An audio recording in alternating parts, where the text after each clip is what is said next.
3년 가까이 바다 밑에 가라앉아 있던 세월호를 오늘 처음으로 1m 들어올리는 시험 인양에 성공했습니다. 인양 작업에 나선 해양수산부는 선체 무게중심을 맞추는 과정을 거쳐 기상 여건을 살핀 뒤에 본 인양 시점을 결정할 방침입니다.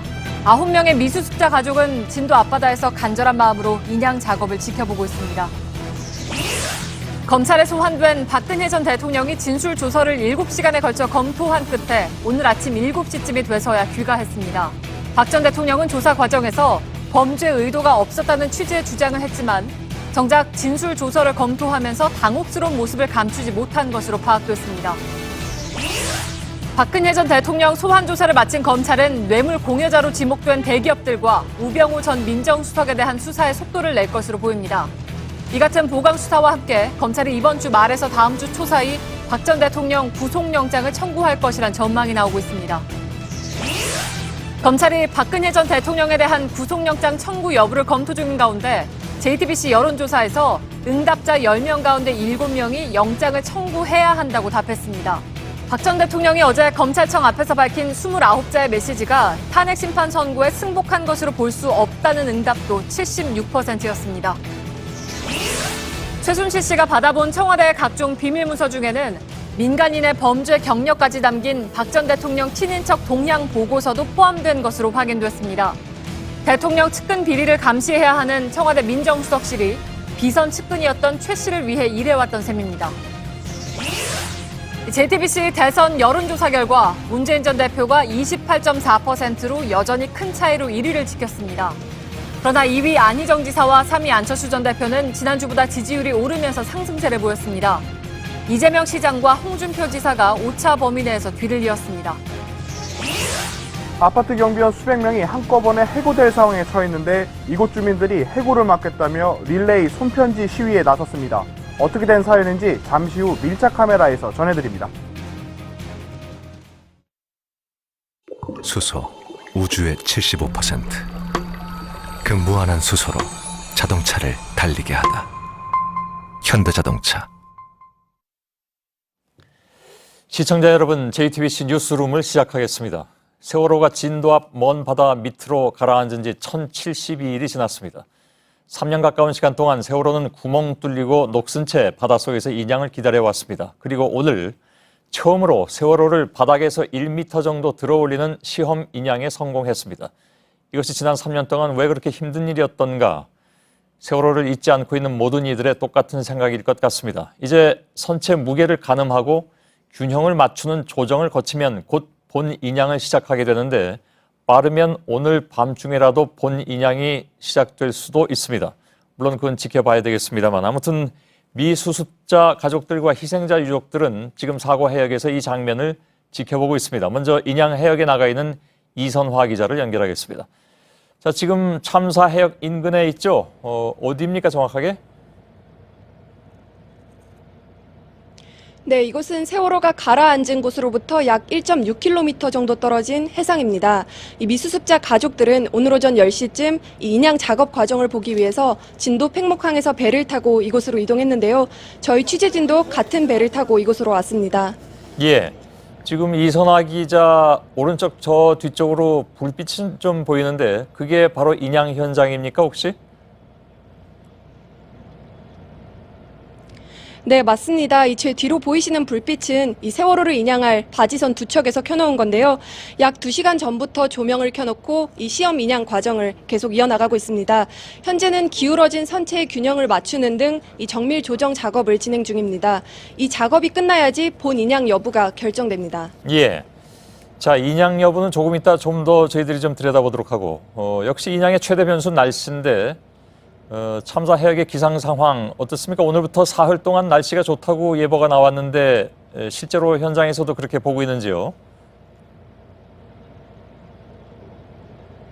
네, 이곳 세월호 참사 해역은 오후에 구름이 끼기는 했지만 오늘 하루 종일 이 파도도 높지 않고 바람도 거세지 않았습니다. 이곳을 여러 번 찾았던 미수습자 가족들도 바다 날씨가 이 정도면 좋지 얼마나 더 좋을 수 있겠느냐라고 말할 만큼 이 잔잔했는데요. 다만 바다는 기상 변화가 빠른 만큼 앞으로 작업이 이어질 3일 동안 이 안정적인 날씨가 유지돼야 합니다. 예, 지금 뭐 가장 간절한 분들은 역시 미수습자 가족들일 텐데 만나봤죠, 직접? 네, 그렇습니다. 이 가족들은 긴장한 상태로 배 안에서 인양 과정을 지켜보고 있는데요. 이 앞서 오전에 배를 타고 올 때는 이 사고 해역이 가까워질 때쯤 한 미수습자 가족이 이 딸아 이제 그만 가자라고 이야기를 하면서 눈물을 흘리기도 했습니다. 이 세월호 선체가 1m 정도 인양됐다는 해수부의 발표가 있을 때에는 이 안도의 한숨을 내쉬기도 했습니다. 예. 자, 역시 미수습자 수습이 가장 중요한데 혹시 또 인양하다가 유실될 가능성도 있고 여러 가지 걱정이 앞섭니다. 어떻게 진행될 예정인가요? 네, 해수부는 우선 이 미수습자 수습을 최우선으로 하겠다고 강조했습니다. 이 세월호 주변 해저에 3m 정도 되는 유실 방지망을 설치하기도 했습니다. 이 세월호를 목포 신항으로 옮기고 선체 정리를 하는 과정을 마친 뒤에야 본격적인 수색에 들어갈 텐데요. 해수부는 미수습자가 있을 가능성이 가장 큰 곳을 먼저 수색하고 이 충격으로 선체가 망가져서 접근이 불가능하던 곳을 이 따로 잘라내서 수색하는 방식도 검토 중입니다. 예, 지금 인양 현장에서 조금 떨어진 해역에 이선화 기자가 나가서 전해드렸습니다. 잠시 후에 다시 좀 더 상황 봐서 연결하도록 하겠습니다. 자, 말씀드린 것처럼 세월호가 바다 밑에 가라앉은 지 3년 만에 바닥에서 1m가량 들어 올려졌습니다. 당연히 실제 본 인양에 들어가느냐가 역시 가장 큰 관심사인데 사정이 여의치 않으면 그나마 1m 들어 올린 배를 다시 내려놔야 할지도 모릅니다. 정진명 기자입니다. 시범 인양 작업은 오늘 오전 10시부터 시작됐습니다. 세월호 선체가 1m 정도 들어 올려진 것은 이로부터 5시간 반 정도 지난 오후 3시 반쯤입니다. 선체가 수심 44m에 위치해 있고 수중 무게만 8,000톤에 달해 당초 예상했던 2-3시간보다 오래 걸렸습니다. 해수부는 가장 중요한 인양 첫 단계인 지면 이격을 신중하게 추진하기 위해 인양력을 천천히 단계적으로 상승시키다 보니 시간이 오래 걸렸다고 밝혔습니다. 이후 잠수사들이 들어가 육안으로 확인한 뒤 지금은 기울어진 선체의 균형을 잡는 작업이 진행 중입니다. 하지만 본 인양은 결정되지 않았습니다. 균형을 잡은 뒤 인양줄에 걸리는 하중을 다시 계산해야 합니다. 시험 인양 작업 시간이 길어지면서 기상 조건도 다시 확인해야 합니다. 시험 인양 이후에 후속 공정이 이어지면 당연히 이제 후속 작업이고 그렇지 않은 경우에는 다시 내려놓는 작업이 진행될 것으로 생각됩니다.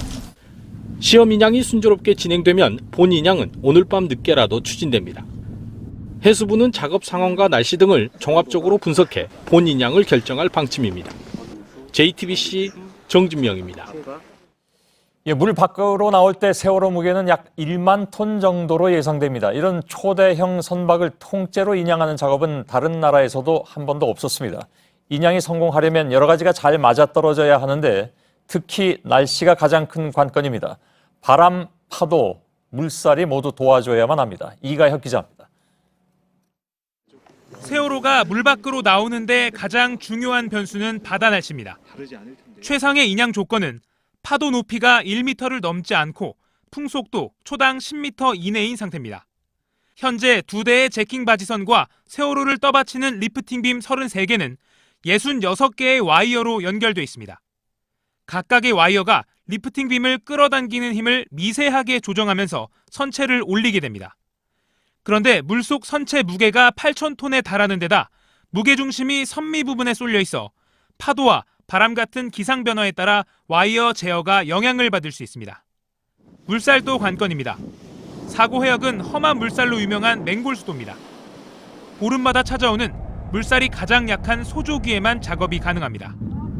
24일까지인 이번 소조기 안에 인양하지 못하면 배를 내려놓은 채 다음 달 5일까지 기다려야 합니다.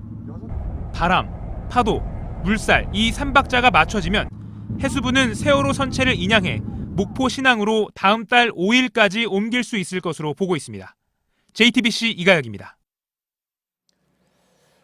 자, 박근혜 전 대통령은 어젯밤 늦게 검찰 조사를 마친 뒤에 오늘 새벽 7시간에 걸쳐서 피의자 진술 조서를 검토하고 수정했습니다.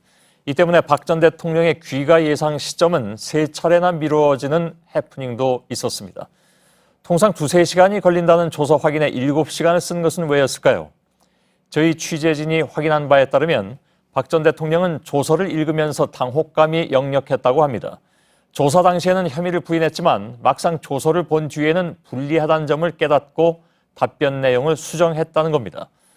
박 전 대통령 변호인은 조사가 끝난 뒤에 검찰에 경의를 표한다는 문자를 보냈지만 이 역시 위기감을 드러내지 않으려는 제스처였던 것으로 보입니다. 먼저 이서준 기자의 보도입니다. 검찰은 박근혜 전 대통령의 조사를 어젯밤 11시 40분쯤 끝냈습니다. 하지만 박 전 대통령은 오늘 오전 7시가 돼서야 검찰청사를 나왔습니다. 진술 조서를 확인하는데 7시간이나 할애한 겁니다. 그런데 검찰에 따르면 박 전 대통령은 조서 열람 과정에서 검찰의 질문과 자신의 답변을 확인하고 당혹스러운 모습을 감추지 못한 것으로 파악됐습니다.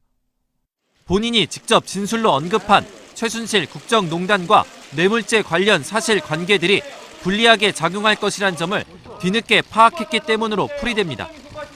특히 박 전 대통령은 진술 조서를 검토하면서 범죄 의도가 없었다는 점을 강조하기 위해 일부 표현을 고치고 다시 검토하는 과정을 되풀이했습니다. 박 전 대통령이 당혹스러워할 정도의 진술을 받아낸 검찰은 조사 결과를 바탕으로 조만간 구속영장 청구 여부를 결정할 방침입니다. JTBC 이서준입니다. 박 전 대통령은 과연 구속될 것인가? 지금의 가장 큰 관심사임에 틀림이 없습니다. 검찰 취재기자를 연결하겠습니다. 김준 기자. 지금 제일 주목되는 것이 바로 박 전 대통령의 신병 처리 문제입니다. 이 부분에 대해서 검찰이 언급한 내용이 뭡니까? 네, 검찰은 법과 원칙에 맞게 판단하겠다라는 원론적인 입장만 밝혔습니다. 그렇지만 법조계에서는 구속영장을 청구할 가능성이 높다 이렇게 보고 있는데요. 박 전 대통령에게 뇌물을 준 혐의를 받고 있는 이재용 삼성 부회장이 구속이 됐고요. 또 공범관계에 있는 최순실 씨와 안종범 전 수석, 김기춘 전 비서실장이나 조윤선 전 장관 등 주요 공범들이 모두 구속이 됐습니다. 이 구속이 된 이유를 좀 살펴보자고 하면은 검찰에서 구속의 필요성과 사유를 입증할 수 있을 정도의 증거를 가지고 있고 그 증거들을 구속영장 실질 심사에서도 제시했기 때문에 법원에서 구속영장을 발부한 것으로 해석이 되고 있습니다. 그렇기 때문에 이들과 공모관계에 있는 박 전 대통령에 대해서도 검찰이 비슷한 증거를 제시할 경우에는 법원에서 구속영장이 발부될 것이다. 이런 관측이 나오고 있는 겁니다. 예, 자 일단 오늘 아침에는 박 전 대통령을 집으로 돌려보냈는데 그러면 조만간에 검찰이 구속영장을 청구할 가능성이 있습니까? 네, 조만간 청구를 할 것으로 보이는데요. 앞서 검찰은 대선에 미치는 영향을 최소화하기 위해서 이번 사건을 최대한 신속하게 처리하겠다 이런 의지를 강조한 적이 있습니다.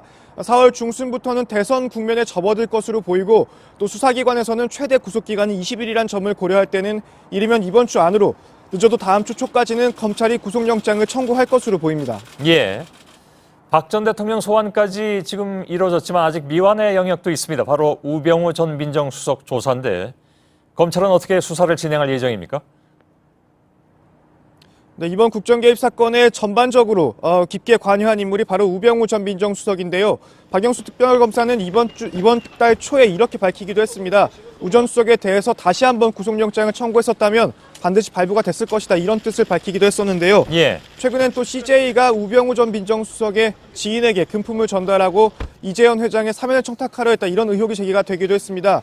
일단 검찰에서는 오늘도 우 전 수석에 대한 수사가 계속해서 진행 중이다 이렇게만 밝혔는데요.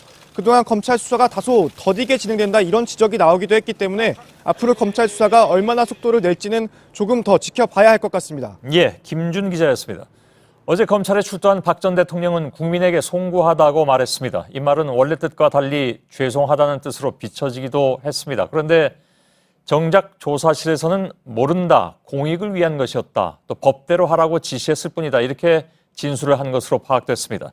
윤세민아 기자입니다. 어제 오전 9시 23분 검찰청사 앞 포토라인에 선 박근혜 전 대통령이 남긴 말은 두 마디뿐이었습니다. 국민 여러분께 송구스럽게 생각합니다. 성실하게 조사에 임하겠습니다. 국립국어원에 따르면 송구하다는 말은 잘못을 인정한다는 뜻이 없지만 박 전 대통령의 발언은 그렇게 받아들여지기도 했습니다. 그런데 막상 조사실에 들어선 박 전 대통령의 모습은 달랐다고 합니다. 조사가 시작되자 부장검사의 질문에 모른다며 혐의를 부인한 것으로 파악됐습니다. 특히 미르, K스포츠재단 설립과 대기업 출연금 강요 등 직권남용 혐의에 대해 공익을 위한 것이었다며 반박한 것으로 알려졌습니다.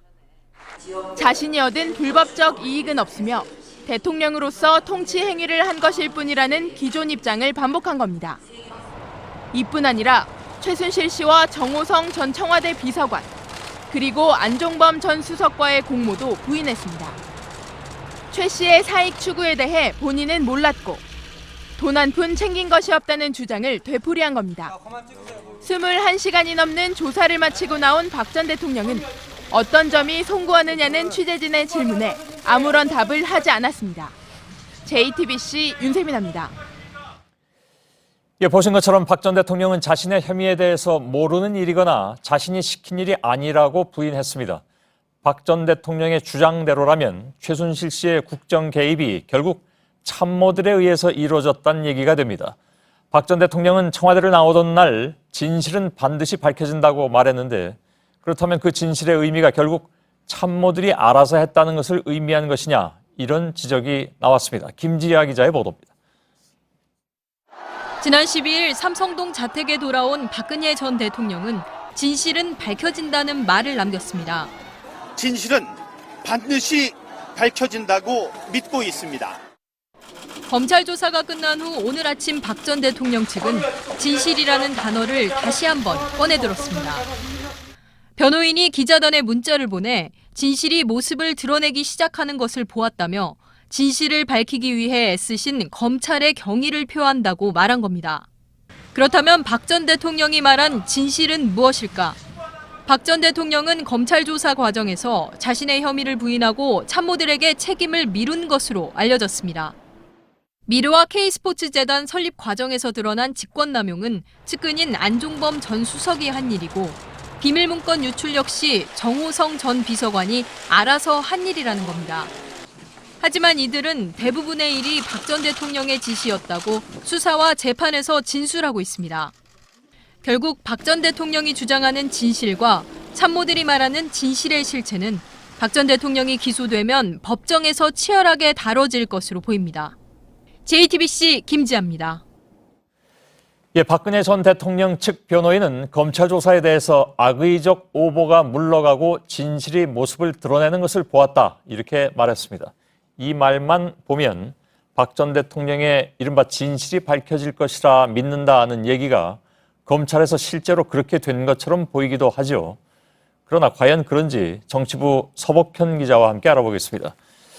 자, 우선 21시간 조사, 역대 최장 시간이면 틀림이 없는데 그 시간을 다 조사받는 데 쓴 건 아니잖아요. 그렇습니다. 21시간은요.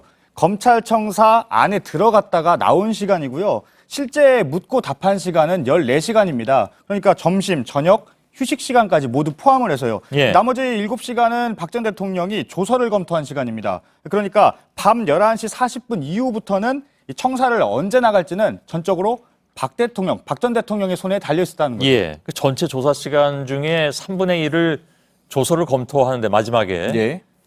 썼다는 것은 상당히 좀 이례적이고 그런 일은 거의 없었던 것 같은데 아무튼 알겠습니다. 아, 그런데 아까 제가 김준 기자한테 이걸 물어보려다가 못 물어보고 지나쳤는데 예. 그렇게 7시간 동안 예. 자신이 했던 말을 다시 다 수정할 수 있습니까? 예, 수정을 원래? 할 수가 있습니다. 예. 예. 거기서 진술이 번복될 가능성도 있겠네요, 그렇다면. 일단 검찰 진술 조서를 검토할 때는요. 수정을 하고 다시 할 수가 있습니다. 왜냐하면 예. 그때 수정을 못하면 나중에 이 재판에 가서 진술을 번복할 수가 있기 때문에 검찰은 대부분 다 수용을 해줍니다. 예. 7시간 동안 사실 그렇게 했다는 것은 그러면 수정한 부분이 그렇게 많은 것이냐 아니면 워낙 조서의 양이 많은 것이냐 그건 뭐 좀 더 봐야 될 문제이긴 합니다만. 예, 일단 검찰 관계자는 꼼꼼하게 봤다 이렇게 설명을 했습니다. 예. 자, 하여간 7시간이라는 건 이례적이죠. 그렇습니다. 이례적이긴 합니다. 그런데 다르게 보면요. 지금 박 전 대통령이 향후 재판에서 검찰에서의 진술을 동의하지 않거나 혹은 부인할 수 있다 이런 우려가 나왔었는데요. 일단 7시간이나 검토를 했기 때문에 그럴 명분은 거의 사라졌다고 봐야 될 것 같습니다. 아, 그렇겠군요. 예. 자, 박 전 대통령 측의 변호인이 기자들한테 문자 메시지를 보냈는데 예. 정확하게 어떤 내용이 있고 그거 어떻게 봐야 됩니까? 일단 손범규 변호사가요. 오늘 새벽 12시 53분에 기자단에 문자 메시지를 보냈습니다. 예. 한참 조서를 검토했을 시간이죠. 내용을 보면요. 악의적 오보, 감정 섞인 기사, 선동적 과장 등이 물러가고 진실이 모습을 드러내기 시작하는 것을 보았다. 그리고 진실을 밝히기 위해 애쓰신 검사님들과 검찰 가족에게 경의를 표한다. 이런 내용입니다. 예. 진실 얘기에 이어 검찰 칭찬까지 한 건데 이 내용을 본 검찰 관계자의 반응은 말의 취지가 무슨 뜻인지 이해가 안 간다 했습니다. 예. 자, 그 얘기 조금 이따 좀 더 들어가 보도록 하죠. 예. 그리고 변호인단에서 또 검찰 조사를 진작 받았으면 좋았겠다. 뭐 이런 얘기까지 했던데. 예, 일단 헌재가 밝힌 탄핵 사유에 검찰 조사를 받지 않은 부분이 포함이 된 데다요. 예. 또 그동안 차은택 씨나 안 전 수석의 진술이 이 사실인가처럼 비춰졌는데 박 전 대통령 주장도 동등하게 다뤄지는 계기가 됐다. 이렇게 보는 것 같습니다. 예. 그래서 실제로 진실이 드러났는지 아니면 박 전 대통령 주장이 동등하게 다뤄지는지 이것은 뭐 좀 별개 문제이기도 하고. 그렇죠. 예, 좀 봐야 될 것 같습니다. 예, 그렇죠. 일단 혐의를 부인한 박 전 대통령의 진술이 진실로 밝혀졌다면요, 이 검찰 결론이 뒤집혔다는 얘기가 됩니다. 그렇죠. 그렇지만 그런 건 아닌 걸로 보입니다. 앞서 조사 시간이 혐의 내용에 비해 길지 않다는 말과도 같은 맥락인데요. 예. 통상 검찰의 피의자 조사는 피의자의 답변을 들어보고 허위라고 판단되면 그 답변의 문제점을 보여주는 결정적인 물증을 제시하면서 압박합니다. 이번엔 예. 좀 달랐습니다. 아무튼 달랐다는 거 왜 그랬을까요, 그러면? 일단 이번엔 혐의가 많아서요. 그렇게 할 경우에 모든 내용을 다 조사할 수가 없는 데다가 각각의 혐의 내용을 입증할 증거 또 진술이 이미 차고 넘치는 상황이라고 합니다. 물론 이 박 전 대통령의 답변을 듣고 그 허구성을 입증할 물증을 제시하면서 반박하고 또 조사에 담을 수도 있겠지만 그렇지는 않았던 거죠. 굳이 그러지 않아도 나중에 공소장 등의 박 전 대통령 혐의를 입증할 물증들을 충분히 담을 수 있었다는 게 검찰의 판단으로 보입니다. 그런가요? 예.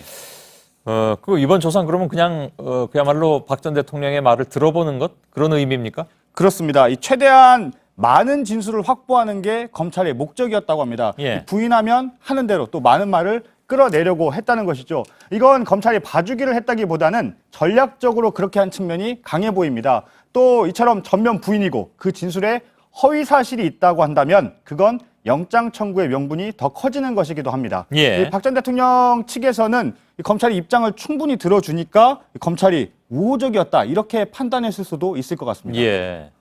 그렇다면 그건 오판이었느냐? 예.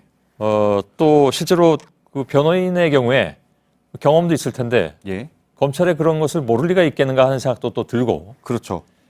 실제로 앞에 그 리포트에서 보여드렸습니다만은 박 전 대통령이 조서를 보면서 당황했다고 했잖아요. 예. 그래서 시간도 오래 걸려서 이렇게 고친 것이고. 예. 일단 뭐 문자 메시지를 보낸 시간이 박 전 대통령이 조서를 한참 검토할 시간이고 끝낸 시간은 아니었고요. 예. 그리고 박 전 대통령은 몰랐어도 변호사는 그런 검찰의 전략을 어느 정도는 알았을 것으로 보입니다. 그런데 그럼에도 불구하고 이런 문자 메시지를 보냈다는 것은 여론을 의식했다고밖에 볼 수가 없을 것 같은데요. 예. 박 전 대통령이 결백하다는 것을 다시 한번 알리는 방식일 수 있습니다. 그리고 마치 검찰도 박 전 대통령의 입장을 상당 부분 인정하고 있다는 분위기를 일부러 보여주려는 것으로도 볼 수 있습니다. 예. 그 여론전이라면 예. 그 효과가 있겠느냐 하는 게 문제잖아요. 예, 일단은 큰 효과는 없을 것으로 보입니다. 가장 중요한 결정적인 건 혐의를 부인했다는 것입니다. 예. 그리고 이 검찰을 치켜 세웠는데 이 검찰로선 박 전 대통령을 예우하는데 오히려 걸림돌이 될 수 있습니다. 왜냐하면 예우를 했을 경우에는 박 전 대통령의 이런 태도에 영향을 받은 것으로 보일 수 있기 때문입니다. 예. 알겠습니다. 서복현 기자의 설명이었습니다. 자, 오늘 아침에 검찰청사를 나온 박근혜 전 대통령은 지금 삼성동 자택에 머물고 있습니다. 취재 기자를 연결해서 상황을 좀 들어보도록 하죠. 고석승 기자, 어제 검찰 출두할 때 모습 그리고 오늘 다시 귀가할 때 모습을 보면 열흘 전에 청와대를 나올 때와는 좀 달라 보인다 싶기도 합니다. 현장에서 볼 때는 어땠습니까? 네, 청와대에서 이곳 삼성동 자택으로 돌아왔던 게 지난 12일이었습니다. 당시 자택 앞을 지키고 있던 지지자들을 향해서 이 밝은 표정을 보였는데요. 너무 예상의 모습이어서 현장에 있던 취재진들도 당황할 정도였습니다. 이 어제와 오늘은 이 미소를 보이긴 했지만 그 당시보다는 조금 차분해진 모습이었습니다. 내놓은 메시지도 조금 달라졌는데요. 직접 한번 들어보시겠습니다. 시간이 걸리겠지만 진실은 반드시 밝혀진다고 믿고 있습니다. 국민 여러분께 송구스럽게 생각합니다. 성실하게 조사에 임하겠습니다.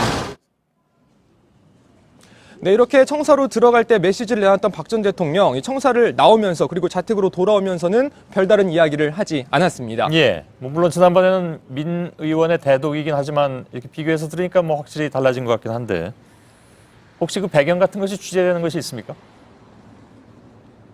네, 이전과 달리 뭔가 최대한 자제하는 듯한 모습은 곳곳에서 분명히 느껴지는데요. 이 검찰의 구속영장 청구를 고려해서 강원 조절을 하고 있는 게 아니냐는 해석이 나옵니다. 이 어제와 오늘 이 모습은 이 검찰 그리고 특검과 대면 조사 줄다리기를 할 때나 현재 이 선고 직후 나왔던 청와대의 모습 또 이 박 전 대통령의 분위기와는 많이 달라져 있기 때문입니다. 예. 어제 조사받으러 갈 때는 친박계 의원이 한 명도 없었습니다. 그래서 그것도 정치권에서 말이 나왔는데 오늘은 어땠습니까? 네, 오늘 아침 검찰 조사를 마치고 돌아왔을 때 이 친박계 최경환, 윤상현 의원 등이 자택 앞에서 박 전 대통령을 맞이했습니다. 오전 8시 반에는 이영선 전 행정관의 모습도 볼 수 있었는데요. 이 외에는 매일 출근하다시피 자택을 찾았던 게 바로 이 미용사인데 이 머리 손질과 화장을 담당했던 정송주 씨 자매 오늘은 이 자택을 찾지 않았습니다. 예. 친박 단체 지지자들의 집회는 오늘도 이어졌죠? 네, 그렇습니다. 박 전 대통령이 자택으로 돌아온 직후 오늘 오전 100여 명의 지지자들이 자택 앞에서 박 전 대통령을 맞이했는데요. 현재는 10여 명 정도가 남아있는 모습입니다. 이 자택과 붙어있는 탓에 그동안 닫혀 있었던 인근 초등학교의 후문도 오늘부터 등하교 시간에 한해 개방이 됐는데요. 그래서 자택 앞을 초등학생들이 지나다니는 모습도 볼 수 있었습니다. 전체적으로 많이 차분해진 모습입니다. 예. 고석승 기자였습니다. 검찰은 박근혜 전 대통령에 대한 구속영장 청구 여부를 검토 중이라고 전해드렸죠. 자, 국민들은 어떻게 생각하고 있을까요? 물론 영장 청구는 수사기관이 혐의 사실과 법리 등을 따져봐야 하는 문제이긴 합니다만은 박 전 대통령의 경우는 이미 각종 의혹과 혐의가 상당 부분 공개됐기 때문에 여론의 판단도 의미가 없다고 볼 수는 없습니다. JTBC 여론조사 결과 국민의 71%가 구속영장을 청구해야 한다고 밝혔습니다. 이윤석 기자입니다. 어제 박근혜 전 대통령이 검찰에 소환된 직후 실시한 여론조사 결과입니다. 박 전 대통령에 대한 검찰의 사법처리 방향에 대해 71%가 구속영장을 청구해야 한다고 답했습니다. 전직 대통령의 예우 차원에서 불구속 수사해야 한다는 의견은 24.2%에 그쳤습니다. 지난 월요일에 발표된 다른 조사에선 구속 수사가 필요하다는 응답이 68.8%였습니다. 국민들 상당수는 어제 박 전 대통령이 검찰에 출두하면서 밝힌 말 역시 헌재 선고에 대한 승복으로 보기 어렵다고 봤습니다. 응답자의 76.1%는 어제 발언을 포함한 파면 이후 박 전 대통령의 행보는 헌재의 선고에 승복하지 않은 것이라고 답했습니다. 박 전 대통령의 측근들 주장처럼 승복했다고 보는 의견은 14%에 불과했습니다. JTBC 이윤석입니다. 예, 검찰이 최순실 씨 외장 하드에서 압수한 청와대 문건에 박 전 대통령 친인척과 관련한 민정수석실 동향 보고가 포함되어 있습니다. JTBC가 해당 문건을 들여다봤더니 주민번호와 주소뿐만이 아니라 범죄 경력 등의 민감한 개인정보까지 최 씨가 모두 받아본 것으로 확인됐습니다. 심수미 기자의 단독 보도입니다. 최순실 씨 외장 하드에서 발견된 청와대 민정수석실 문건입니다. 박지만 회장과의 친분 사칭 기업인의 엄중 경고라는 제목이 붙어 있습니다. 중소기업 대표 정모 씨가 박 전 대통령의 동생 박 회장과의 친분을 과시하면서 투자자를 모으고 있어 진위를 확인해봤더니 거짓이었다는 겁니다. 또 정 씨에게 처신에 문제가 있음을 주지시키고 향후 처신에 각별히 유념하도록 엄중 경고했다고 돼 있습니다. 정 씨의 주민번호와 등록 기준지, 학력과 경력뿐 아니라 범죄 경력까지도 상세히 첨부돼 있습니다. 문건 작성 시점은 2013년 3월 10일로 당시 민정수석은 곽상도 자유한국당 의원입니다. 민정수석실은 박근혜 전 대통령의 친인척뿐 아니라 측근 비리도 감독해야 합니다. 그런데 관리 대상인 최순실 씨가 오히려 민정수석실의 업무 보고를 받아본 셈입니다. 2013년 박근혜 정부 출범 당시 청와대는 박 전 대통령의 가족이 많지 않다는 이유로 민정수석실의 비리 감시 인력을 축소시켰습니다. JTBC 심수희입니다. 이렇게 청와대 대통령 측근 감시 기능이 작동하지 않았던 이유는 정호성 전 비서관의 휴대전화 녹취록에서 찾을 수가 있습니다. 이걸 보면 박 전 대통령의 대선 후보 시절 최순실이 측근 비리 대책을 세우는 대목이 등장합니다. 특히 친인척 관리를 강조하면서 박 전 대통령의 올케인 서향희 씨를 언급하기도 했습니다. 그런데 정작 문제가 된 건 최 씨 자신이었죠. 백종훈 기자입니다. 2012년 8월 12일 새누리당의 대통령 선거 후보 경선을 일주일 앞둔 시점이었습니다. 당시 박근혜 후보는 김문수 후보를 앞서 당 대선 후보로 유력했지만 김 후보가 박 후보의 측근 문제를 거론하며 공세를 폈습니다. 그날 박 전 대통령과 최순실 씨, 정호성 전 비서관이 선거 대책회의를 열었습니다. 정 전 비서관의 휴대전화 녹취록에는 최순실이 박 전 대통령의 주변 문제를 정리해야 한다고 적극 주장하는 내용이 담겨 있습니다. 정 전 비서관이 언론 인터뷰에 측근 비리 근절에 대해 넣자고 하자 최 씨가 립서비스만 해선 안 믿는다. 서양희 변호사 것이 다 나올 것이다. 라고 말합니다. 박 전 대통령의 올케인 서양희 씨가 주변 문제로 떠오를 수 있다는 취지입니다. 최 씨는 측근 비리 방지 제도를 보여줘야 한다며 박 전 대통령 친인척의 재산을 공개하는 게 어떠냐고 말합니다. 최 씨는 그러면서도 유경수 여사 쪽은 친인척이 많잖아 라며 우려를 표하기도 했습니다.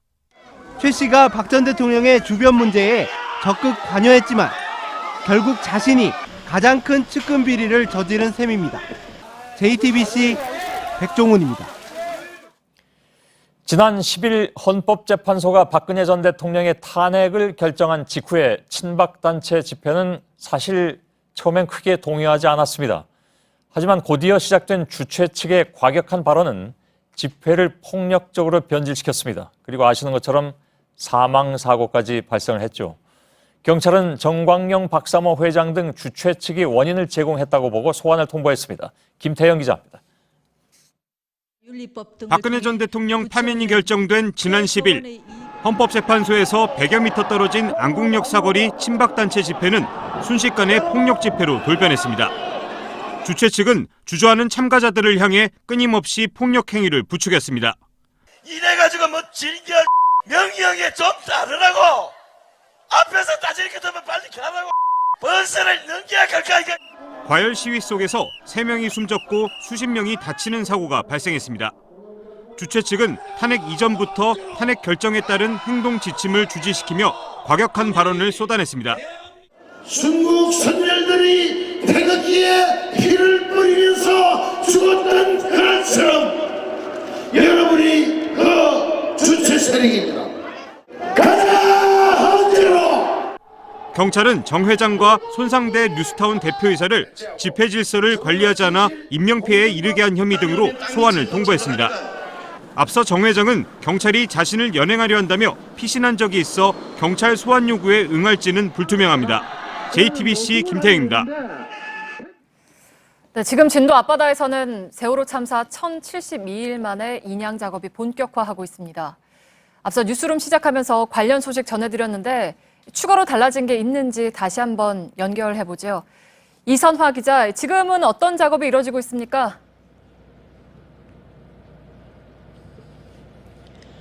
네, 오전 10시에 시작한 시험 인양 작업이 계속 이어지고 있습니다. 현재 선체는 1m 정도 들어 올려졌고요. 지금은 이 기울어진 선체의 균형을 잡는 정밀 조정 작업이 진행되고 있습니다.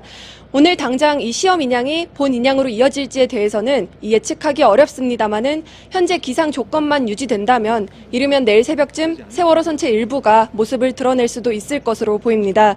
하지만 바람과 파도, 물살 등 이 3가지 조건이 충족돼야 하고요. 특히 물살이 가장 약한 소조기가 사흘 동안 이어져야 합니다. 제가 타고 있는 이 배에는 미수습자 가족들도 함께 인양 과정을 지켜보고 있는데요. 시험 인양이 다소 지연되고 또 이 밤이 점차 깊어지면서 이 초조한 마음을 감추지 못하고 있습니다. 앞서 선체를 1m 정도 들어 올렸다는 이 소식에는 미수습자 가족들이 다 같이 안도의 한숨을 내쉬기도 했습니다. 일단 미수습자 수습이 최우선인 만큼 이 인양 과정에서 혹시 모를 유실에 대비해 망도 선체 주변에 설치된 상황입니다. 네, 이선화 기자가 전해드렸습니다. 세월호 선체 인양 소식을 누구보다 기다렸을 사람들, 바로 9명 미수습자 가족들입니다. 참사 이후 1072일을 꼬박 팽목항에서 보내온 가족들은 오늘 오전에 입장을 발표하고 사고 해역으로 이동했습니다. 이상화 기자입니다. 9명의 세월호 미수습자 가족들을 태운 배가 진도 팽목항을 출발한 지 1시간 만에 사고 해역에 다다릅니다. 보이네요, 저기. 제 딸이 있는 곳이 보여요. 인양 성공을 위해 날씨가 도와주길 바랄 뿐이라면서 세월호가 잠겨 있는 곳을 바라보며 기도합니다. 이건 잠잠한 거죠. 이런 식으로 3일만 해줘도 되는데 인간은 미물에 불과한데 그냥 기다려주는 거죠 또. 물속 인양 현장을 직접 볼 수는 없지만 작업자들이 최선을 다해줄 것이라고 믿고 있다고도 했습니다. 지금 저 현장을 바라보면서 딱 하나 원하는 건 배가 올라와서 아이들 데리고 집에 가고 싶습니다. 앞서 가족들은 오전에 팽목항에 모여 대국민 호소문을 발표하고 세월호 인양을 함께 걱정해준 국민에게 감사의 마음을 전하기도 했습니다. 지금도 전국에서 미수습자 수습과 세월호를 아파하시는 많은 국민들께 머리 숙여 진심으로 감사드립니다. 세월호가 인양되면 목포 신항으로 옮겨진 뒤 미수습자를 찾기 위한 작업도 본격적으로 시작될 예정입니다. JTBC 이상화입니다. 당초 정부는 2015년 8월 처음으로 세월호 인양에 착수했습니다. 1년 정도면 인양할 거라던 말과 달리 이제서야 본 인양 첫 단계에 진입한 겁니다. 3년에 가까운 시간 동안 시행착오가 반복되면서 미수습자 가족과 희생자 유족들 슬픔은 더 깊어졌습니다. 박창규 기자입니다. 애초 해양수산부는 지난해 7월까지 세월호 인양을 끝내겠다고 밝혀왔습니다. 하지만 인양은 해를 넘겼고 이제야 본인양 시작 단계에 접어들었습니다. 우여곡절이 많았습니다. 인양업체 상하이 셀비지는 해수부가 제공한 자료와 실제 상황이 너무 달랐다고 주장합니다. With this oil tank stated, but less oil remained in the oil tank. But all the oils come to sea they can be there. 선체 아래 리프팅빔 삽입 작업도 해저면 지질 정보가 없어 시행착오를 반복했습니다. 땅이 너무 딱딱해 굴착이 어려운 수준이었던 겁니다. 사고도 반복됐습니다. 뱃머리 들기 작업을 하다 쇠밧줄이 선체를 찍고 세월호를 실을 플로팅 도크가 부서지기도 했습니다. 이렇게 시간을 보낸 뒤 지난해 11월엔 급기야 인양 방식과 장비를 전면 교체하기도 했습니다. 하지만 해수부는 올해 들어서까지도 날씨 탓만 계속했습니다. 작년보다도 지금 바람이나 파도 그리고 해수 온도가 매우 지금 열악한 상황이고 녹슬고 구멍 뚫린 세월호는 1072일이 지나서야 겨우 모습을 드러낼 채비를 마쳤습니다. JTBC 박창규입니다.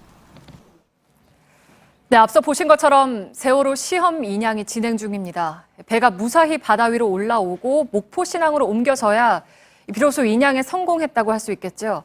남은 인양 공정 그리고 그 가운데 가장 중요하고 어려운 작업이 뭔지 강버들 기자와 함께 알아보죠. 강버들 기자, 지금 이뤄지고 있는 시험 인양은 전체 공정으로 봤을 때 어떤 단계입니까? 지금 보시는 게 해양수산부에서 제시한 주요 공정표입니다. 네. 인양의 주요 장비, 그러니까 배를 들어 올릴 제킹바지선과 배를 옮길 반잠 수식 선박에 대한 점검이 지난 주말 끝났고요. 지금 시험 인양은 배를 해저면에서 들어 올린 뒤에 그 배 하중이 고르게 리프팅빔에 전달되는지 배가 쏠리지는 않는지 등을 확인하는 단계입니다. 간단하게 정리된 이 공정표만 봐도 상당히 앞으로 여러 단계의 작업이 남았다는 걸 알 수 있는데요. 이 남은 작업들 모두 하나가 성공해야 다음 단계로 넘어갈 수 있는 굉장히 중요하고 어려운 과정들입니다. 네, 그러면 남은 공정들을 좀 하나하나 살펴볼까요? 그러니까 수면 13m까지 선체를 인양한다고 되어 있는데 저거는 어떤 작업입니까? 시험 인양이 마무리되고 본 인양에 돌입하면 1차 목표는 우선 44m 바다 밑에 가라앉은 세월호를 35m 정도 들어 올리는 겁니다. 지금 세월호는 좌연히 해저에 맞닿아 있는 상태였는데요. 현재 상태의 선체 높이가 22m인데 이 중 13m가 물 밖으로 드러나게 되는 겁니다. 네, 그러면 13m 인양이 되려면 얼마나 걸릴 걸로 보입니까? 특별한 문제가 없으면 본인양 돌입 시점부터 반나절 혹은 그것보다 짧은 시간 안에 이제 배가 드러날 거라는 게 해수부의 설명입니다. 네. 이 13m가 보이도록 다 끌어올린 다음에는 제킹 바지선과 세월호를 와이어로 묶어야 하는데요. 해수부는 세 척의 배가 한 몸처럼 움직여야 배가 기울어져 망가지는 등의 불상사를 막을 수 있는 만큼 특히 중요한 공정으로 보고 있습니다. 그러니까 그 상태로 목포 신항까지 가는 건 아니고 반잠수식 선박에 이제 실어서 옮겨지는 거죠. 지금 뭐 아시다시피 참사 해역은 굉장히 물살이 거센 걸로 알고 있는데 여기서는 배를 옮기는 게 불가능하다면서요? 네, 안전지대로 옮겨야 합니다. 네. 반잠수식 선박은 현재 참사 해역에서 관매도 방향으로 1-2km쯤 떨어진 곳에 물살이 상당히 잠잠한 곳이라는데요. 그쪽에서 대기 중입니다. 네. 이곳에서 세월호를 옮겨 실게 되는 겁니다. 그 다음에는 배를 실은 반잠수식 선박을 부양시키는데요. 이때 세월호 전체 모습을 확인할 수 있습니다. 네. 역시 이동 과정에서 세월호가 움직이지 않도록 반잠수식 선박과 세월호를 묶는 작업도 이루어집니다. 네, 그런데 목포 신항까지 거리가 상당하지 않습니까? 예, 약 87km 가량 떨어져 있습니다. 네. 안전하게 이동해야 하는 만큼 아주 빠른 속도로 이동할 수는 없는데요. 해수부는 목포 신항으로 옮겨서 배를 무사히 육지에 올려놓는데 5일 정도 걸린다고 보고 있습니다. 지금까지 설명드린 전체 과정에 소요되는 시간은 약 보름 정도로 예상됩니다. 네, 강버들 기자였습니다.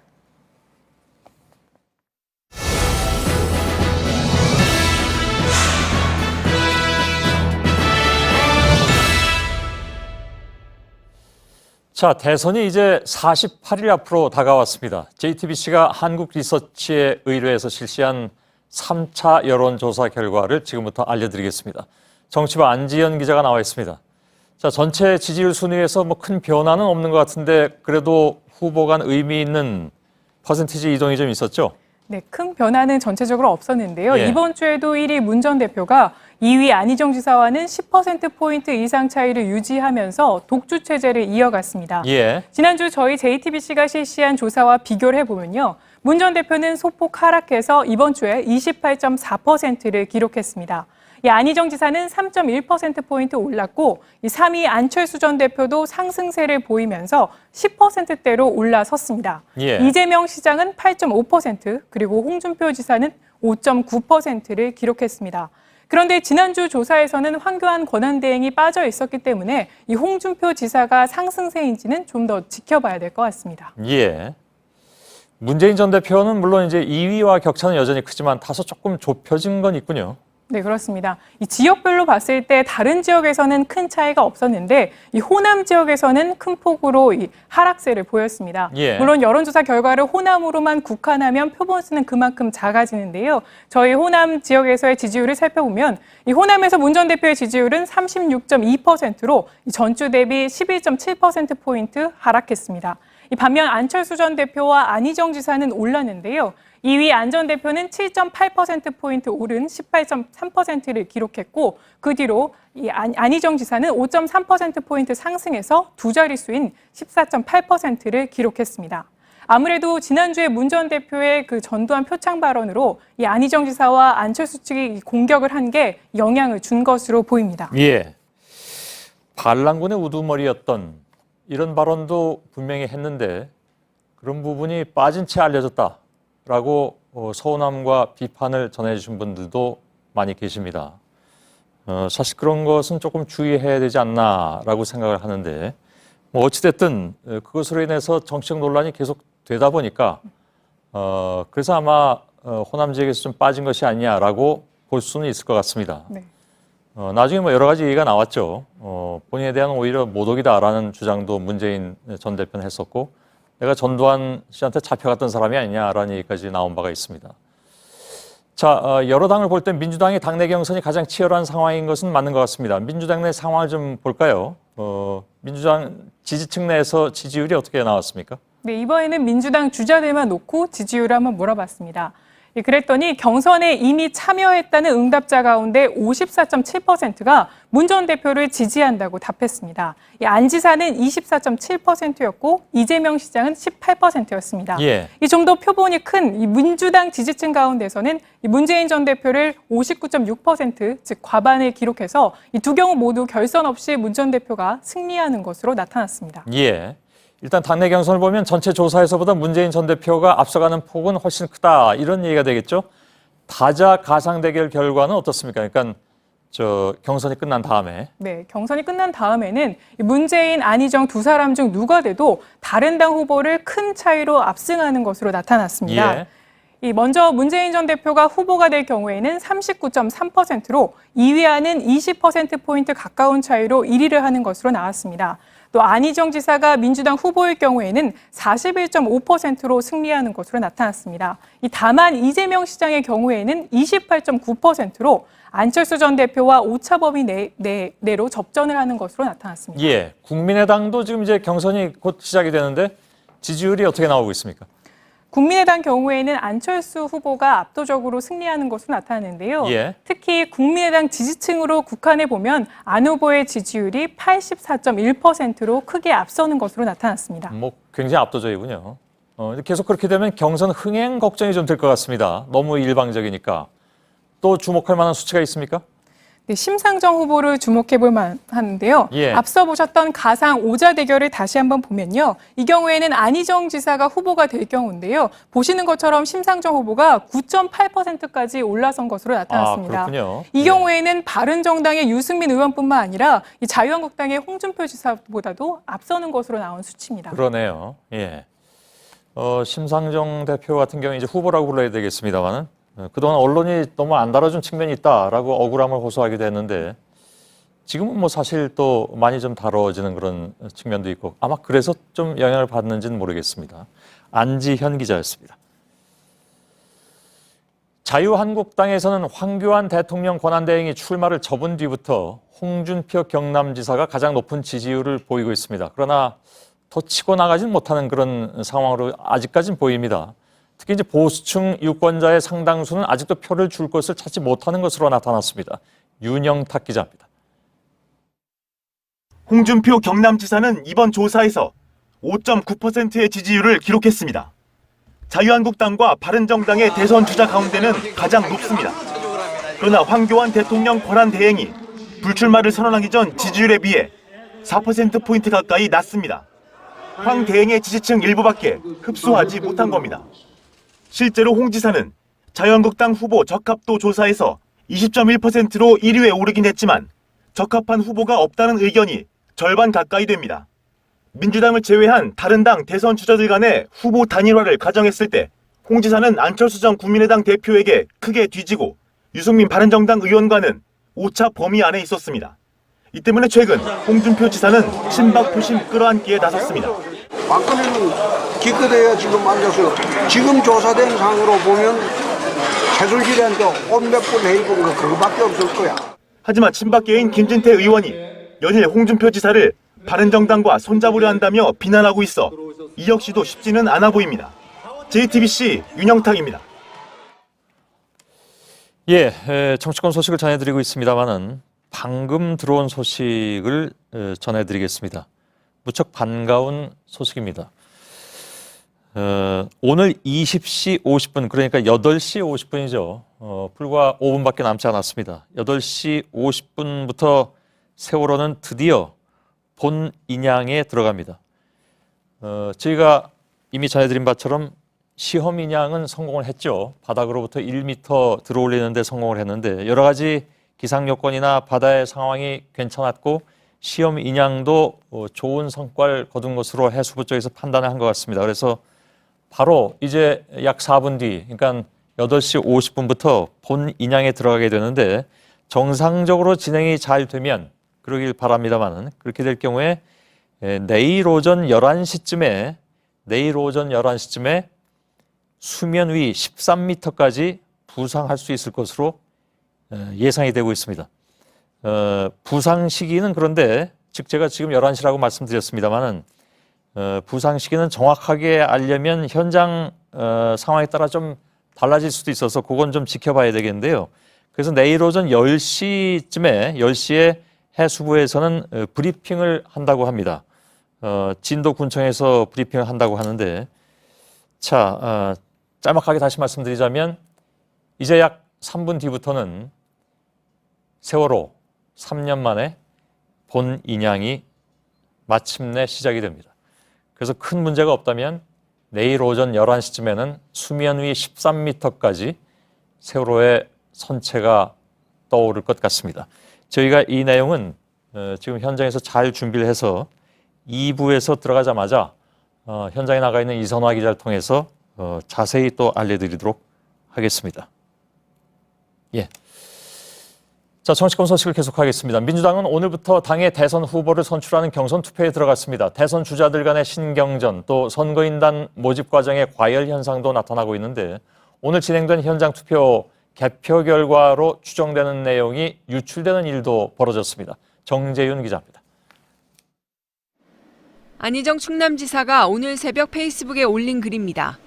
문재인 전 대표를 직접 거론하며 원색적인 표현을 썼습니다. 네거티브 공방 과정에서의 불만이 그대로 터져나왔습니다. 직접 글을 올린 배경도 설명했습니다. 제 마음에 또 서운함도 있었습니다. 제가 살아온 인생 모든 것이 하루아침에 다 부정됐습니다. 문 전 대표 측은 안 지사 측 반응에 일일이 대응하지는 않겠다는 방침입니다. 다만 문재인 전 대표는 원론적인 입장만 보였습니다. 후보든 후보 주변의 인물들이든 네거티브만큼은 하지 말자라는 당부를 다시 한번 드리겠습니다. 경선 선거인단 모집 등 선거운동 과정에서 과열된 모습도 곳곳에서 나타났습니다. 일부 지역의 유치원연합회에서는 선거인단 참여 ARS 인증번호를 일괄 취합해 조직적으로 선거인단을 모집한 정황이 드러났고 전북의 한 대학교에서는 특정 후보의 지지 모임에 학생들을 동원했다는 의혹이 제기됐습니다. 제주에서도 또 다른 특정 후보에 대한 지지자 명단 중 일부가 엉터리라는 의혹이 나와 선관위가 조사에 착수했습니다. JTBC 정재윤입니다. 문재인 전 민주당 대표가 MBC가 주관한 토론회에 참석해서 바로 MBC 문제를 거론했습니다. 최순실 국정농단 사건 등에서 공정하지 못한 보도로 공영방송의 역할을 못했다는 점을 지적하고 나섰는데요. MBC는 언론 장악 시도라면서 반발했습니다. 김혜미 기자입니다. 문재인 전 대표는 어젯밤 열린 MBC 100분 토론에 출연해 공영방송이 기능을 제대로 하지 않고 있다고 지적했습니다.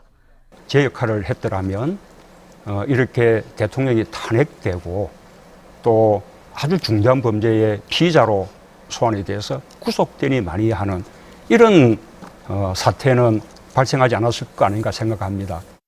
특히 MBC의 공정성 문제를 꼽았습니다. 저는 MBC도 아주 심하게 무너졌다고 생각합니다. 옛날에 아주 자랑스러웠던 MBC의 모습 어디 갔냐. 정말 공공성, 언론의 자유 회복하는 것이 참 시급하다고 생각하고요. 안희정 지사도 언론개혁의 필요성에 공감을 표시했습니다. 이런 언론개혁의 어떤 그 정파를 뛰어넘는 합의를 통해서 언론의 재기능을 민주화를 마무리하자 이렇게 말씀드립니다.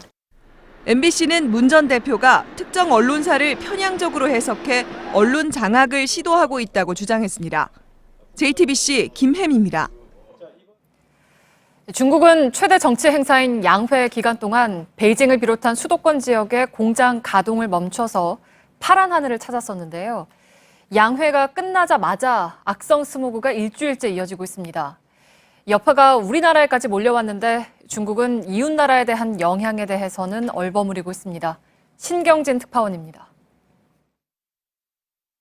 南天在未来不会也不应该成为奢侈品。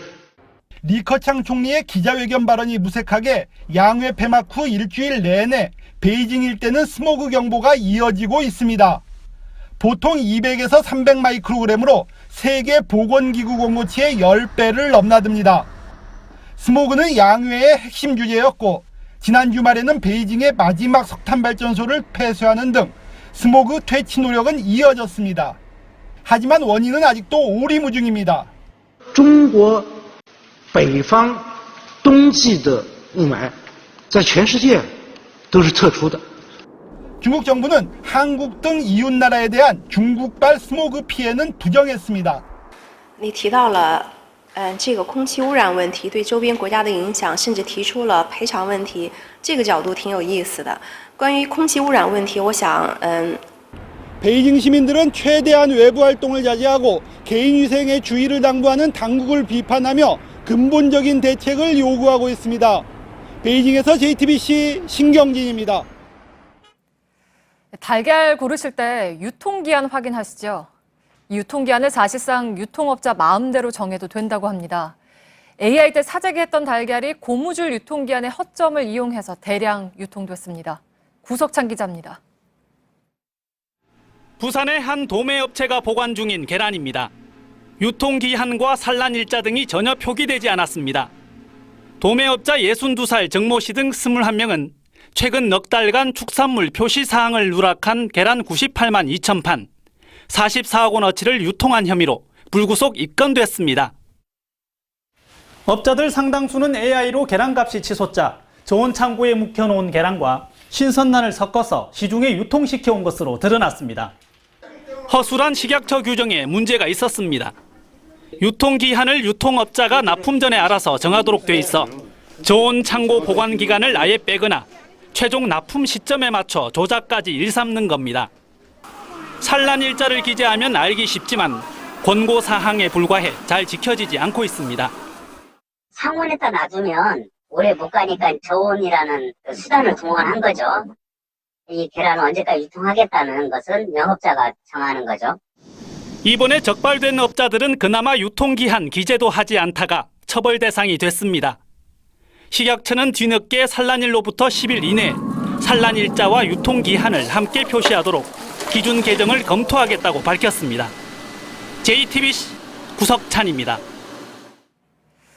월드컵 최종 예선 중국전 내일입니다. 내년 러시아 월드컵 본선에 진출하기 위해선 반드시 이겨야 하는 경기입니다.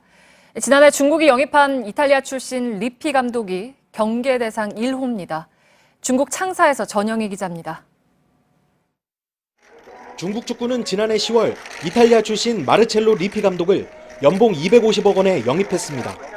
지난해 9월 월드컵 최종 예선에선 한국이 3대2로 이겼지만 중국은 이제 리피의 공격 축구로 색깔을 바꿨습니다. 리피 감독은 취임 직후 카타르와 경기에선 0대0 무승부를 기록했고 이번 한국전에서 첫 승을 다짐했습니다. Il primo incontro è roba di 5 mesi fa, non conta nulla quello che è passato, conta soltanto domani e basta. 슈틸리케 감독은 홍정호와 김기희 등 중국 리그에서 뛰고 있는 수비수들을 앞세워 리피 감독의 공세를 막아낼 계획입니다. 공격에선 지동원과 구자철이 중국의 거친 수비를 뚫고 상대 골문을 노립니다. 허룽 스타디움엔 3만 명이 넘는 중국 관중이 모일 것으로 보입니다. 축구대표팀은 중국의 일방적 응원과 홈 텃세도 이겨내야 합니다. JTBC는 내일 저녁 8시 20분부터 월드컵 최종 예선 중국전을 단독 중계합니다. 창사에서 JTBC 전영입니다.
뉴스룸의 앵커 브리핑을 시작하겠습니다.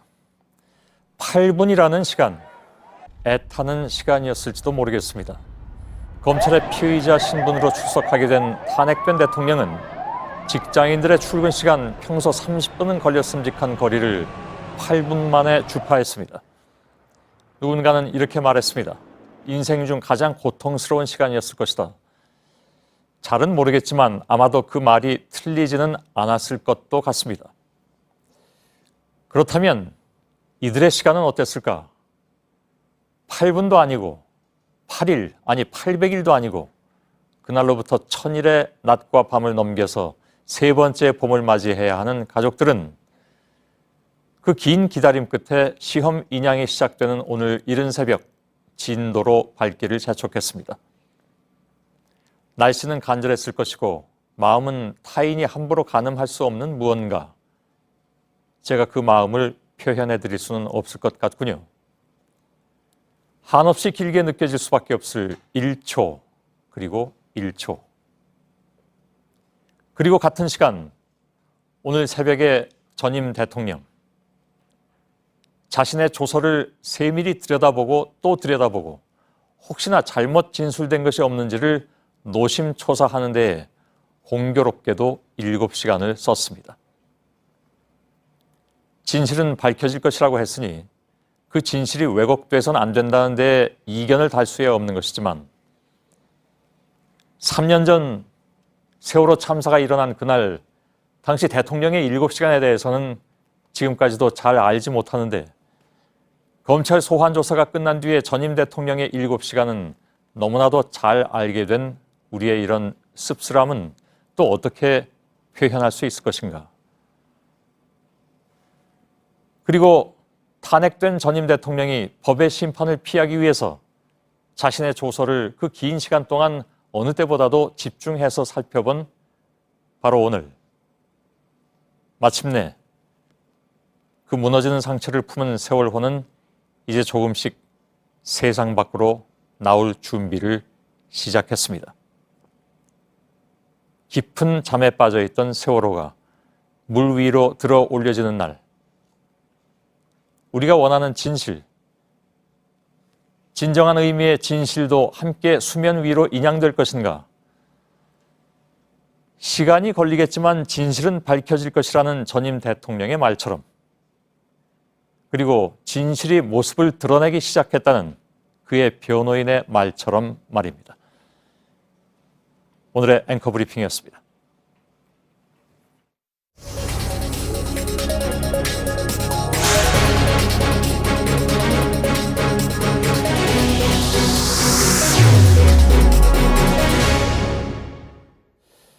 자, 조금 전에 전해드렸던 소식을 다시 한번 말씀드리면서 현장을 연결하겠습니다.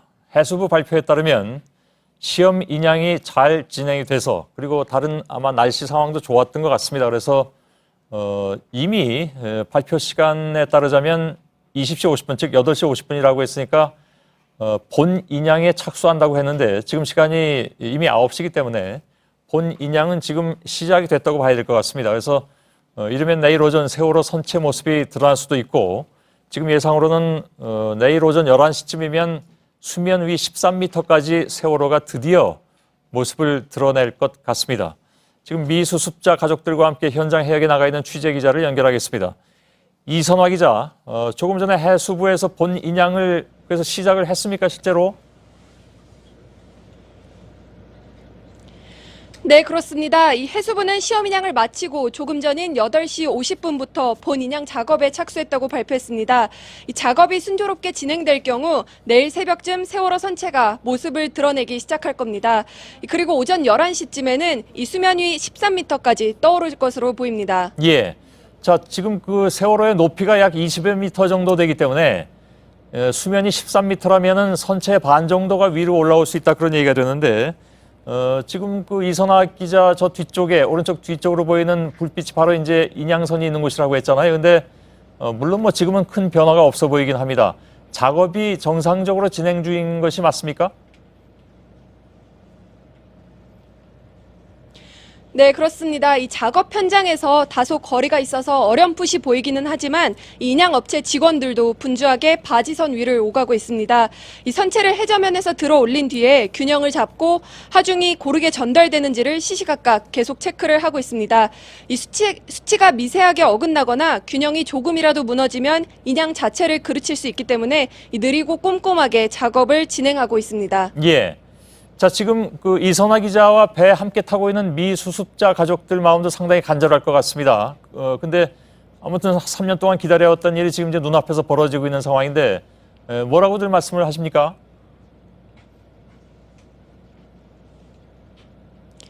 네, 지금 봄이지만 밤이 깊어가면서 체감 기온은 많이 떨어지고 있는데요. 그래도 가족들은 지금 이 갑판 위에 뱃머리를 벗어나지 못하고 있습니다. 하루 종일 서서히 멀리 인양 작업 현장을 끝없이 바라보기도 했는데요. 한 미수습자 가족은 이 3년을 기다렸는데 며칠을 샌다 해도 배가 떠오르는 걸 보고 싶다고 말했습니다.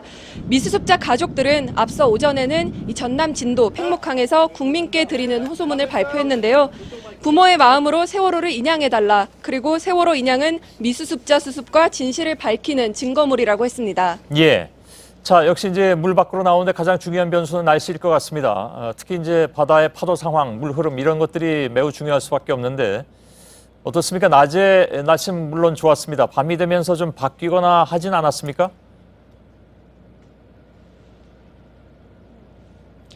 네, 오늘 하루 종일 참사 해역 인근은 이보다 더 좋을 수 없다고 할 만큼 기상이 좋았습니다. 지금도 파도와 바람은 잔잔한 편인데요. 이 세월호를 끌어올릴 와이어 제어가 워낙 날씨에 민감하고 또 큰 영향을 받기 때문에 모두가 예민한 상태입니다.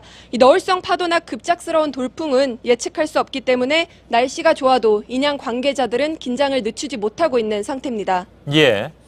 자, 지금 뭐 화면으로 보면 이선화 기자 모습이 이게 좀 바람이 좀 불긴 부는 것 같은데 그래도 아무튼 지금 인양 작업을 하는 데는 큰 문제는 없으리라고 믿고 내일 새벽에 세월호의 첫 모습이 조금이나마 드러나는 그런 시간이 대략 언제쯤이라고 해수부에서 혹시 예상하고 있는 게 있습니까?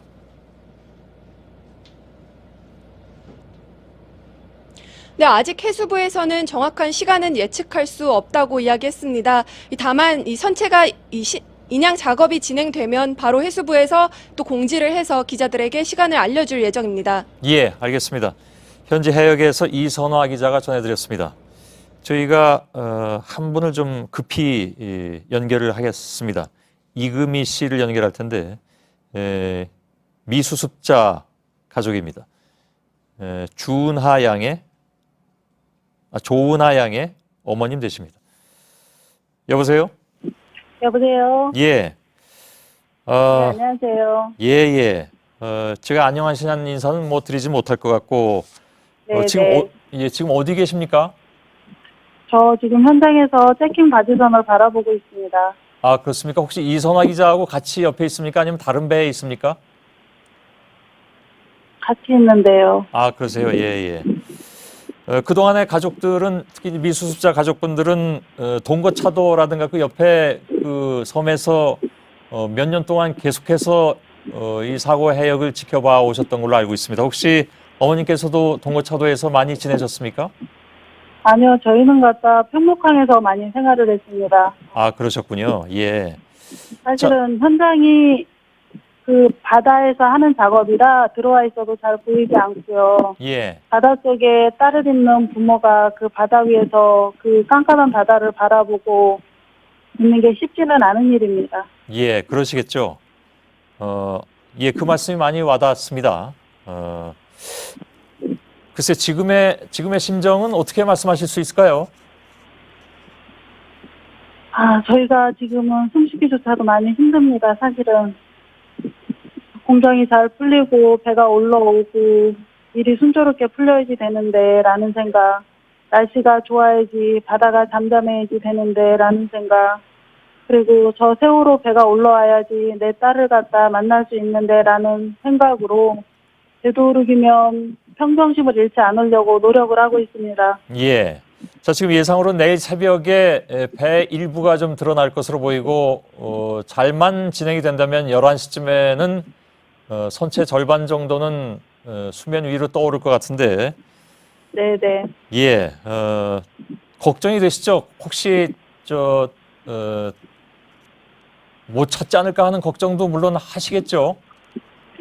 저희가 그런 생각은 갖다 할 수가 없고요. 예. 왜냐하면 저희가 딸을 찾고 싶은 마음으로다가 지금 4년째 달려오고 있기 때문에 세월호를 올려서 꼭 9명 다 가족 부모로 다 돌려보내야지 되는 게 제일 중요하다고 생각을 합니다. 예.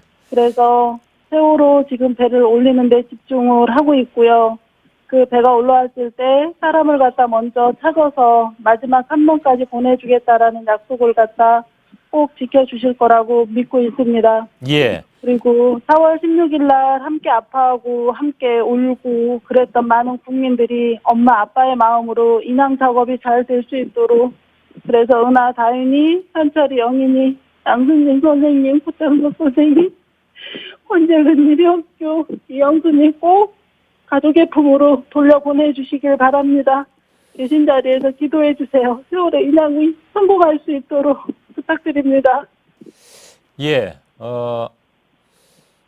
모든 분들이 다 만나시기를 진심으로 함께 빌리겠습니다. 네, 감사합니다. 꼭 기도해 주세요. 감사합니다. 예, 더 이상은 뭐 질문드리기가 참 어려운 그런 상황인 것 같습니다. 어렵게 연결해 주셔서 정말 감사를 드리겠습니다. 네, 감사합니다. 저희들도 함께 쭉 지켜보도록 하겠습니다. 예, 아직 미수습자 가족이신 이금희 씨, 조은하 양의 어머니 되십니다. 말씀하신 대로 꼭 모든 분들이 잃었던 자녀분들을 만나볼 수 있길 바라겠습니다.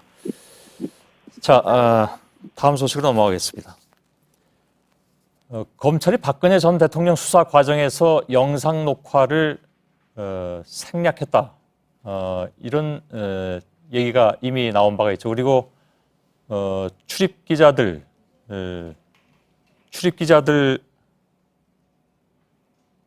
예, 저희가 사실은 오늘 박근혜 전 대통령의 검찰 수사 마치고 또 제가 일부에 전해드린 것처럼 7시간 동안의 조서 검토 그것이 있고 그 다음에 이어지는 것이 바로 박 전 대통령에 대한 구속이 영장이 청구가 될 것이냐 하는 문제를 다루려고 했는데 그 얘기는 일부에서 전해드린 것으로 일단 좀 여기서는 좀 생략을 하고요.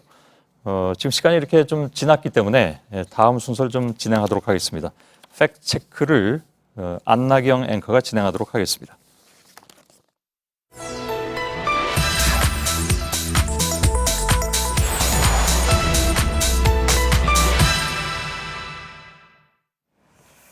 네, 검찰이 박근혜 전 대통령 수사 과정에서 영상 녹화를 생략했습니다. 그리고 출입 기자들에게 이런 문자 메시지를 보냈습니다. 박근혜 전 대통령과 변호인들이 동의하지 않아서 영상 녹화는 하지 않기로 함. 피의자가 원치 않아서 안 했다는 거죠. 피의자에게 선택권을 왜 줬느냐, 지나친 예우 아니냐 의구심이 커집니다.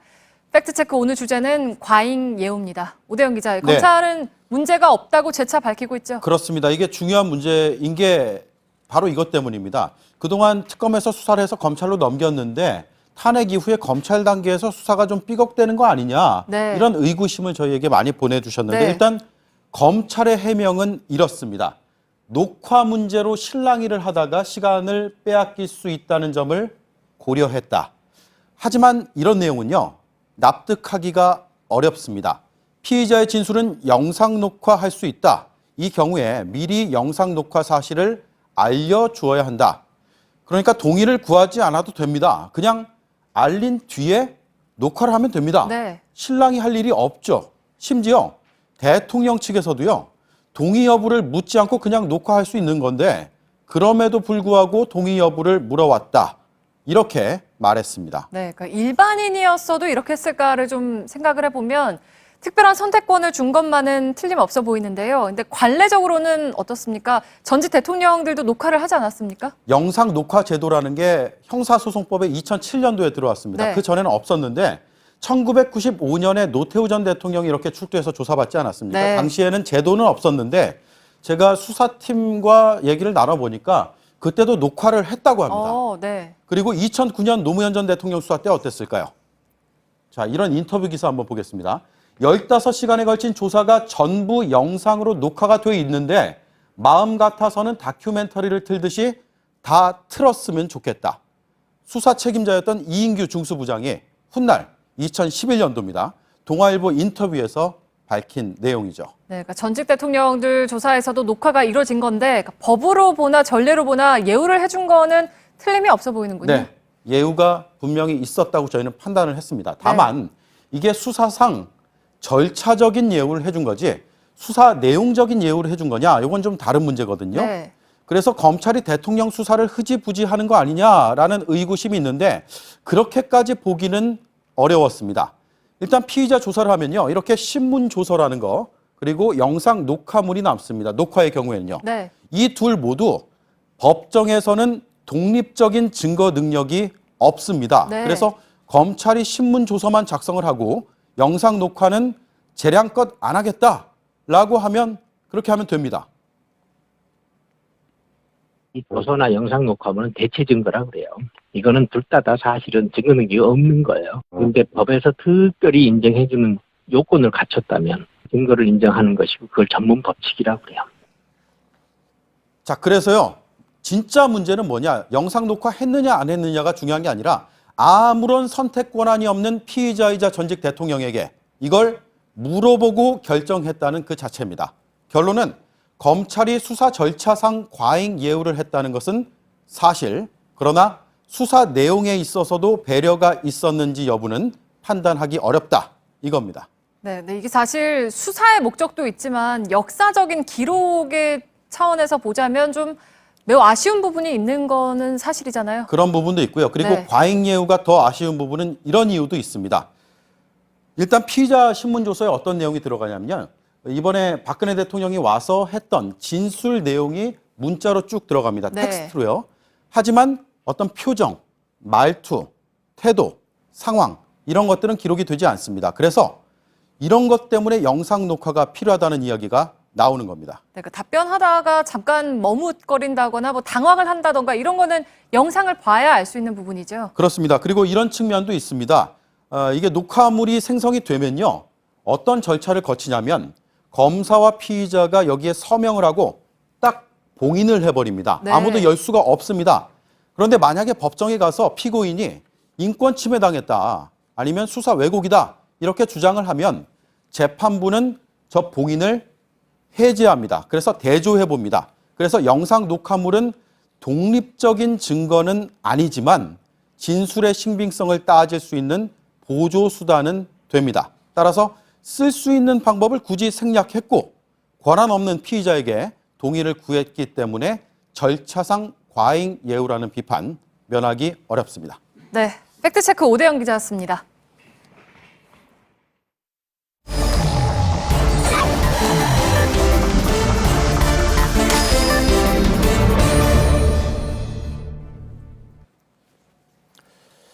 예, 비하인드 뉴스 시작하겠습니다. 이성대 기자가 나와 있습니다. 어서 오세요. 첫 번째 키워드 열죠. 네, 첫 번째 키워드입니다. 8초와 7시간. 예. 네, 어제 박근혜 전 대통령이 송구스럽다는 발언을 한 게 8초였는데 조서가 잘 쓰여졌는지 검토하는 데는 무려 7시간이 넘게 걸렸습니다. 예. 아무튼 조서를 검토하는데 7시간 넘게 걸린 건 뭐 상당히 이례적인 그런 일이어서 일부에서 저희들이 자세히 분석은 했습니다만 정치권에서도 다양한 해석이 나왔더군요. 그렇습니다. 검사 출신이죠. 김경진 국민의당 의원 같은 경우에는 보통 한 14시간 정도 조사를 하게 되면 그 조서를 검토하는데 보통 한두 시간 정도면 충분하다라고 설명을 했습니다. 그런데도 7시간이나 걸린 이유는 자신이 볼 때는 박 전 대통령이 굉장히 꼼꼼한 성격이라서 특히 본인 문제에 대해서 꼼꼼해서 그랬던 게 아닌가 추정이 된다고 설명을 했습니다. 예. 자, 전효욱 전 의원 같은 경우에는 박 전 대통령이 나는 아무 죄가 없고 사익 추구한 적이 없고 모든 게 다 최순실 탓이라고 이야기를 하기 때문에 검사가 여러 번 뒷목을 잡았을 수도 있다라고 부연 설명도 했습니다. 예.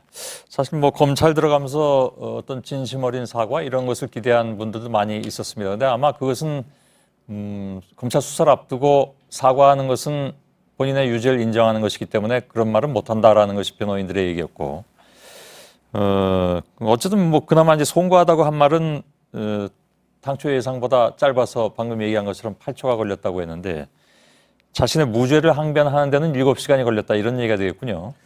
그렇습니다. 그래서 뭐 물론 자신의 무죄를 주장하는데 대다수의 사람들이 그런 식이긴 한데 예. 대통령을 지낸 만큼 그런 일반인들과 태도가 같을 수 있느냐 이런 지적들 나오고 있습니다. 예. 물론 일반인이면 7시간씩 조서를 검토하지도 않을 뿐더러 검사가 그렇게 놔두지도 않는다는 게 대다수 변호사들의 얘기긴 합니다만 검사가 그렇게 안 놔두나요? 만일 일반인이 7시간 동안 하면? 변호사들의 그 대부분의 주장이 그렇습니다. 아, 그렇습니까? 7시간씩 예. 조서를 검토하게 놔두지는 않는다는 건데. 예. 자, 어쨌든 박지원 국민의당 대표 이렇게 비판을 했습니다. 먼저 들어보시죠. 만약 대통령 재임 시대 조서 열람 시간 7시간 반을 허비하듯 국정에 전념했다고 하면은 최순실 사건이 나지 않을 겁니다. 예. 특히 정치권에서는 이런 아쉽다는 얘기도 나오고 있습니다. 자, 민주당 박경미 대변인인데 세월호 7시간을 조서 검토하듯이 꼼꼼하게 챙겼다면 어땠을까? 박 전 대통령 측에서는 지금 탄핵 이전으로 시간을 되돌리고 싶다는 얘기가 나오고 있는데 시간을 되돌리고 싶은 사람은 박 전 대통령뿐만이 아니다. 이렇게 얘기를 했습니다. 예. 다음 키워드 보죠. 자, 두 번째 키워드 가겠습니다. 김수남의 시간. 자, 대통령의 시간이 다 끝났기 때문에 이제 김수남 검찰총장의 시간이 주목되고 있습니다. 예. 과연 구속영장 청구 여부 남아있기 때문입니다. 예. 근데 김 총장은 이제 박 전 대통령이 임명한 사람이잖아요. 두 사람의 인연도 화제가 된다면서요? 그렇습니다. 김 총장의 부친 김기택 전 영남대 총장인데 1988년 학사비리와 입시비리 등으로 물러나면서 재단과 당시 갈등을 빚었는데 예. 당시 영남대 재단의 이사장이 바로 박근혜 전 대통령이었습니다. 예. 또 김 전 총장은 지난 2007년 한나라당 대선 경선 당시 박 전 대통령의 경쟁자였죠. 이명박 당시 후보를 지지해서 두 사람 사이가 별로 좋지 않다는 게 일반적인 평입니다. 아, 그런가요? 근데 박근혜 정권에서 검찰총장이 됐잖아요. 이걸 뭐 꼭 눈밖에 났다 이렇게 보긴 좀 어려울 것 같기도 한데. 그 아버지와는 좀 관계가 좋지는 않았지만 이 김수남 총장 2013년이었죠. 수원지검장 당시 이석기 통합진보당 의원 내란 음모 사건을 수사하면서 두각을 나타내게 됩니다. 예. 당시 정치권에서 돌았던 이야기가 국정원이 주도한 굵직한 공안 사건이었던 만큼 서울중앙지검이 아니라 왜 수원지검에서 이걸 다루느냐 뭐 이런 이야기들도 나오고 있었는데 예. 어쨌든 이 사건을 맡으면서 뭐 차기 총장군이다 이런 얘기들이 벌써 나오기도 했었습니다. 예. 결국 이런 과정을 이제 돌고 돌아가지고 박 전 대통령 신병 처리 문제가 김 총장 손에 걸린 셈이다. 지금 달려있다. 지금 이렇게 되잖아요. 뭐 며칠 내로 뭐 얘기가 나오겠습니다만 지켜봐야 될 것 같습니다. 자, 마지막 키워드 열죠. 자, 마지막 키워드 가겠습니다. 시간을 돌려봐요. 오늘은 시간 시리즈군요. 예, 그렇습니다. 예. 홍준표 자유한국당 대선 후보 중에 한 명이죠. 지난주에 김무성 바른정당 의원을 만나서 분당 이전으로 시간을 되돌리자 뭐 이런 식의 방안을 논의한 걸로 알려졌는데 예. 자, 홍 지사가 이에 대해서 오늘 이렇게 얘기를 했습니다. 자, 김무성 의원을 만나서 대선 전에 합당은 쉽지가 않으니까 우선 후보 단일화를 먼저 하고 집권하면 당을 합치자고 이야기를 했다고 밝혔습니다. 자, 유력 주자가 이런 발언을 공개적으로 했기 때문에 좀 파장이 앞으로 예상이 되는데 예. 자, 이에 대해서 지금 김무성 전 대표는 가타부타 얘기는 하지 않고 있는 상황입니다. 예. 지금 뭐 도로 그냥 돌아가자 이렇게 얘기인데 바른정당 측은 지금 자유한국당과 합당 물론 연대도 없다. 이렇게 누누이 주장을 해왔습니다. 저희들이 기억을 하고 있는데 물밑에선 다른 흐름이 있다는 얘기인가요? 그러니까 김무성 의원하고만 얘기가 있는 겁니까? 아니면 이게 어느 정도 차원에서 얘기가 있다는 얘기입니까? 일단 정당 공식적으로는 이렇게 최근에 그 끝장 토론을 통해서 새누리당과는 연대 통합 없다고 당론을 결정했습니다. 예. 하지만 그 바른정당 내부 사실 이게 친박 청산이라는 전제를 깔면 통합이나 가능성이 있다 뭐 이런 식 기류들은 있었습니다. 김 전 대표 측 중심으로 그런 기류들이 있었는데 예. 하지만 현재 한국당에서 친박 핵심 인사가 대선 후보로까지 나온 마당에 친박 청산이 가능하겠느냐는 의구심이 나오고 있어서 예. 결국 바른정당 내에서 이런 전제 없이도 새누리당과 합치는 도로 새누리당으로 돌아가는 게 아니냐, 그걸 원하는 게 아니냐는 지적들도 나오고 있고요. 예. 자, 공교롭게도 오늘 자유한국당 역시 이런 번복 사례들이 있었습니다. 자, 4월 재보선 원래 무공천하기로 했다가 오늘 김재원 전 정무수석 공천 확정을 했습니다. 또 지난해 정진석 원내대표가 도서관장직을 안 맡겠다고 했는데 최근에 추천권을 행사하는 걸로 바뀌었습니다. 예. 자유한국당 역시 도로 새누리당으로 돌아가려는 모습 아니냐는 지적 나오고 있습니다. 예. 알겠습니다. 여기까지 진행하죠. 예. 이성대 기자였습니다. 네, 오늘 반짝 좋았던 공기가 내일 또 나빠지겠습니다. 중서부는 오전에, 남부 지역은 오후에 미세먼지 농도가 높겠고 강원과 제주, 경북에는 비 소식이 있습니다. 예, 말씀드린 대로 세월호는 빠르면 내일 새벽에 처음으로 모습을 드러낼 수도 있습니다. 저희들은 내일 아침 뉴스에서 이 소식을 전해드리도록 하겠습니다. 내일도 저희들은 최선을 다하겠습니다. 고맙습니다. 수